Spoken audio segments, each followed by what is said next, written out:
All right, welcome in everyone. Ready for another deep dive? This time we're really focusing in, getting granular even, with an artist some folks call, well, iconoclastic, enigmatic for sure, Bob Camblin. His work, whether it's a painting or a drawing, even just paper he's painted on, it always makes you think, makes you look deeper, you know? Yeah, that's Camblin. The first thing that hits you is just how much he produced. Oils, acrylics, watercolors, drawings, prints. It's a lot, and all the different kinds of mediums, too.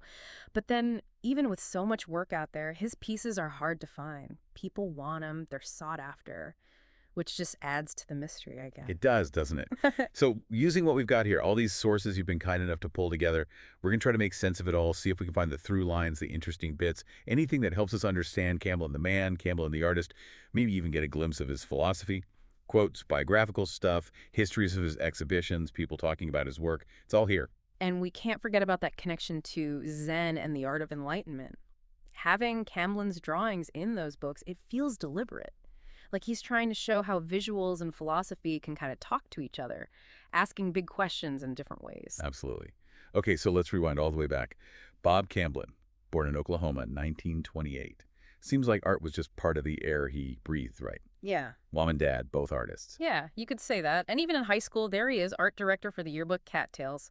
Small thing, but it shows he was already engaged, already leading creatively. Now imagine Ponca City back then, the 30s and 40s.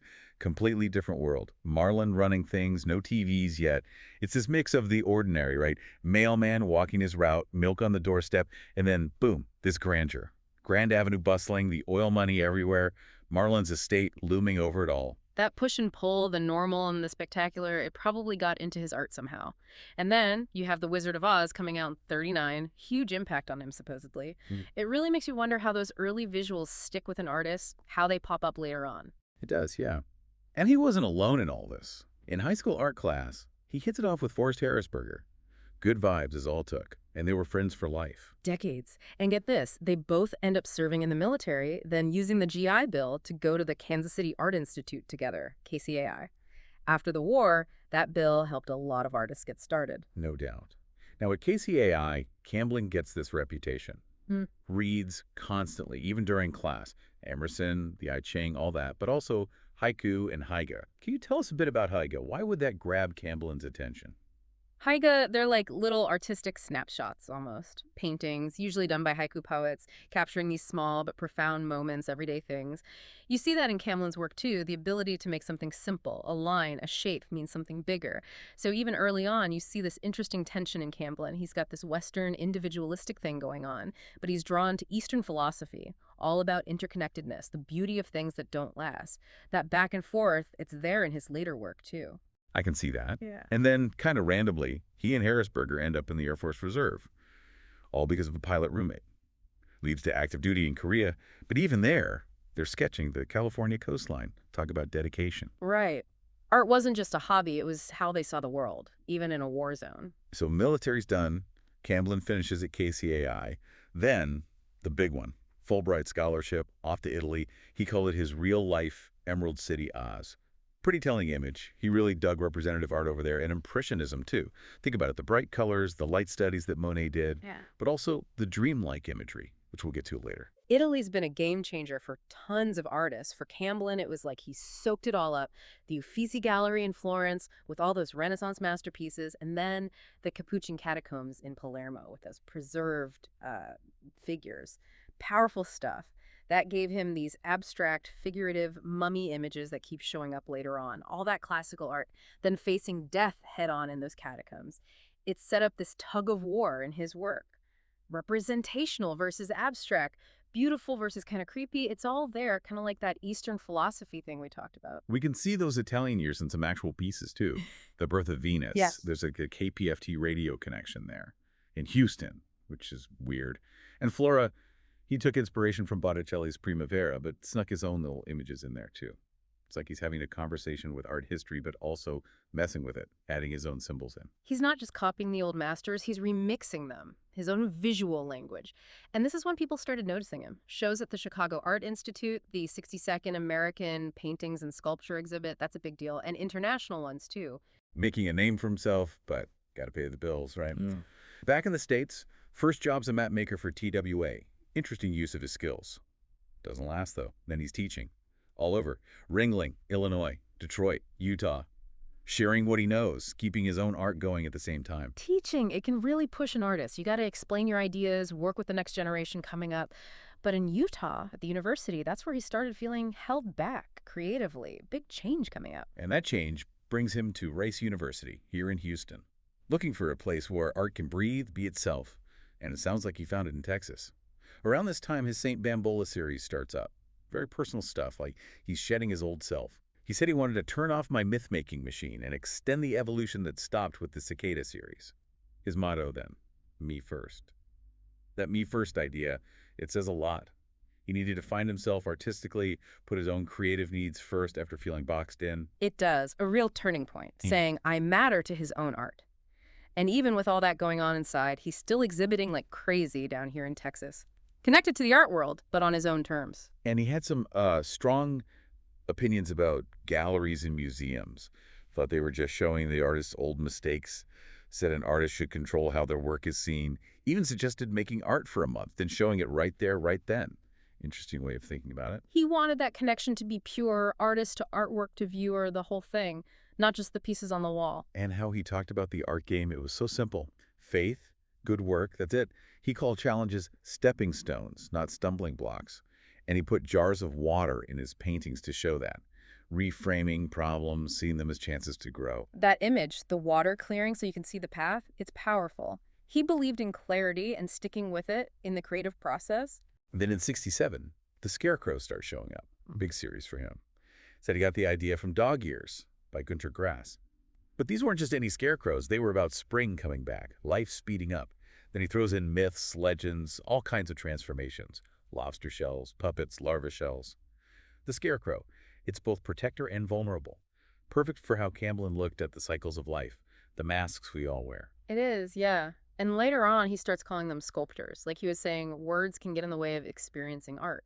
Tom Wolfe said the same thing about modern art, how it got too focused on words. Camblin's own paintings, he put text in them, sometimes as clues, sometimes just as shapes, another layer of the puzzle. He's playing with us, making us think about how we see art, what we get out of it. Do the words tell us what to think, or are they just part of the picture?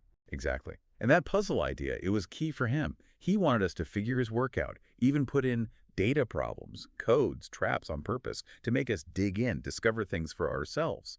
He wanted us involved, not just standing there looking, like a guerrilla warfare, they called it, against all the images and words thrown at us every day. He used ambiguity, contradictions in his drawings, to make us question what we think is real. And the way his paintings are strange, it's important too. He was going after how we see reality, pushing even further than the surrealists. Wanted to show what the imagination could do beyond just dreams and what we see around us, unlocking those deep down emotions, you know. Not satisfied with the surface, he was digging into the imagination, the subconscious, looking for something more. He even said he wanted to remake Goya in 20th century terms. Pretty ambitious. Shows you how much he didn't want to fit in a box, how he liked keeping things mysterious. Goya, he was a master of the disturbing, the human condition. For Camblin to see himself in that tradition, it says a lot about what he wanted his art to do, to make us feel. It does. He was aiming high, emotionally. Okay, let's walk through his art, period by period. Early 50s, it's all social protest, thick outlines, flat colors, very in-your-face style. Yeah, that's how you get a message across, loud and clear. Then mid-50s, things change. He mixes that social realism, showing everyday people and problems, with what they call non-objectivity, meaning abstract forms, symbols, not just realistic stuff. He's showing his inner world, using symbols. Artists like Cremoni were an influence, and those Etruscan figurines, so stylized with that ancient mystery. Shifting towards the internal, the symbolic, that's interesting. After Italy, his big drawings become their own thing, not just practice for paintings. He even leaves in what he called corrections, like in the Descent from the Cross, full of his own symbols. Shows how he kept going. Those visible fixes, they weren't mistakes to hide. They were part of the process, letting us see how he thought, how he revised. Exactly. In the 60s, he's trying to blend the poetry of Hugo van der Goes with the raw emotion of Goya.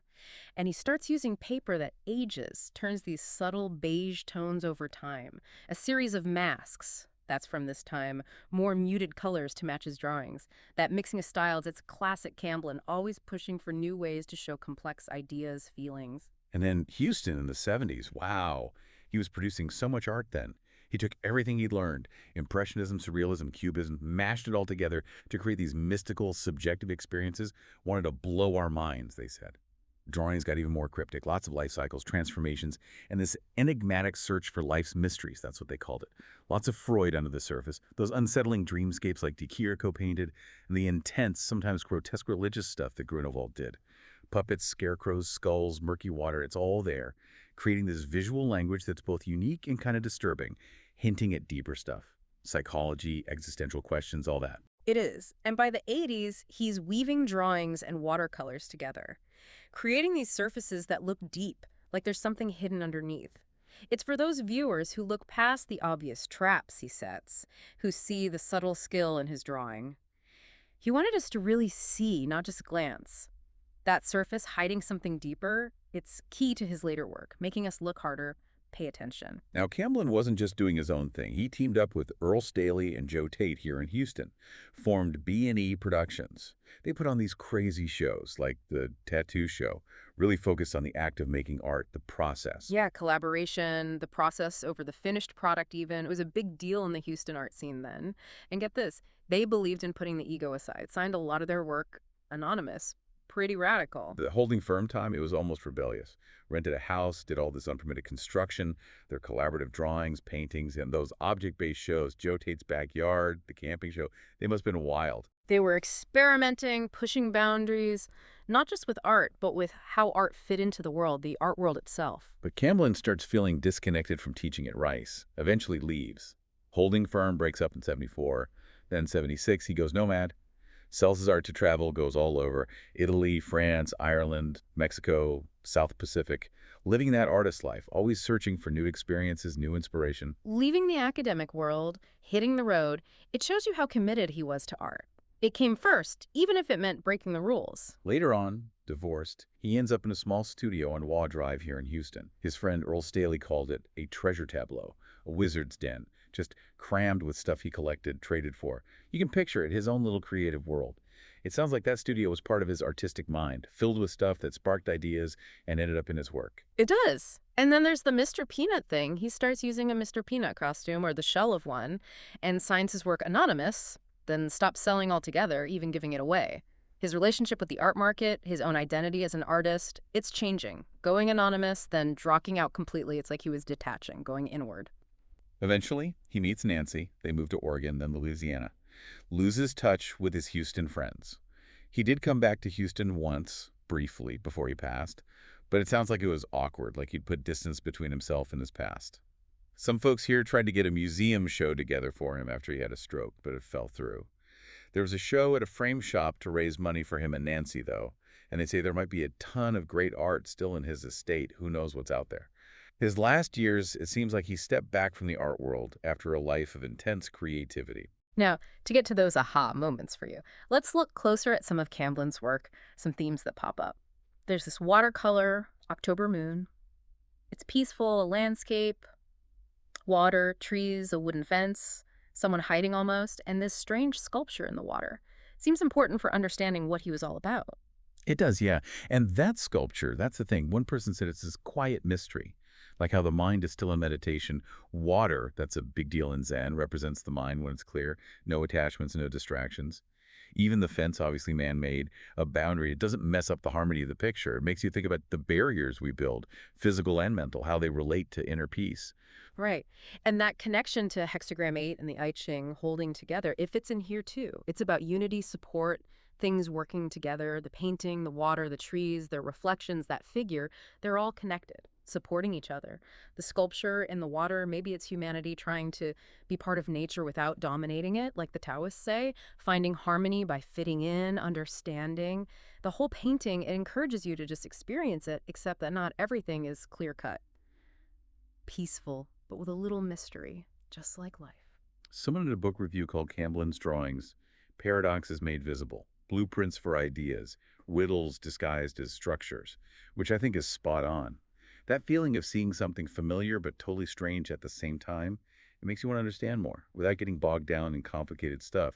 They really get at what his drawings were all about. Not just pictures, but puzzles, visual and intellectual, making you think, challenging how you see things. In the book, The Art of Everything, it talks about these themes. How the ordinary transforms, illusions tricking us, the traps we get caught in, the idea of stillness. All open questions, no easy answers, just like Camblin's art. A figure four trap, meaning getting tangled up, a tattooed arm with a story we don't know, everyday objects carrying deeper meaning. He took the mundane and used it to explore philosophy, reality, memory, our own minds even. Then there's that foreword in Zen and the Art of Enlightenment, Volume 1. It talks about art history as a map of how we see things, going from realism to abstract. That ties into Zen, all about direct experience, and the I Ching, all about constant change. Art becomes a portal to heightened awareness, makes you think, question yourself. Our inner worlds, they're always changing, just like in the I Ching. It puts Camblin's work in this bigger picture, historical and philosophical. He's part of this human search for meaning, but using visuals to explore our inner worlds, those landscapes that are always shifting. All right, last but not least, some words from folks who knew Camblin. Pete Gershon called him a mystical trickster figure, ripe for rediscovery. Perfect, right? That sums him up, the mystery, the playfulness, the challenge. It does. Mysterious, but also playful, even mischievous. It's all there. George O. Jackson Jr., he said, looking at Camblin's art was like reading a book, full of clues and references. Said Camblin was all about purity and excellence in his art and his life. Shows you there was meaning behind those strange images. It wasn't random. Like a secret language full of personal and cultural stuff for those who wanted to decode it. Yeah, intentional, not just for shock value. And Earl Staley, he said Camblin taught him to draw, to compose, called him a huge force in the Houston art scene. Penny Serling, she remembers him as someone who questioned everything, loved working with others, saw it as a way to talk things out, find solutions. Carolyn Farb, she saw his art as autobiography, his life in pictures. And Staley, he talks about their friendship, sharing studios as B&E Productions. Then Camblin disappearing, really misses him, calls that last studio a wizard's den. Those personal stories, they make this mysterious artist real, show how much he meant to people, how he energized the art scene here. So we've come full circle, from Oklahoma to Italy and back, through all those styles, those philosophical ideas, collaborations, and finally, stepping away from the art world. Bob Camblin, he's complex, he's fascinating, his art makes you think. And in the end, it's clear that Camblin's art isn't about giving you the answer. It's about making you ask the questions, come up with your own interpretation, have those aha moments by exploring the images, the ideas, all the layers. So one last thought for you. Maybe, just like those hidden images in Camblin's art, or that strange sculpture in October Moon, real understanding doesn't come from forcing it, from needing answers. It comes from looking closely, being open to the mystery, to how everything's connected in life and in art. What's your mystic switch? What makes you really see instead of just look? That's the question, isn't it? That's the one.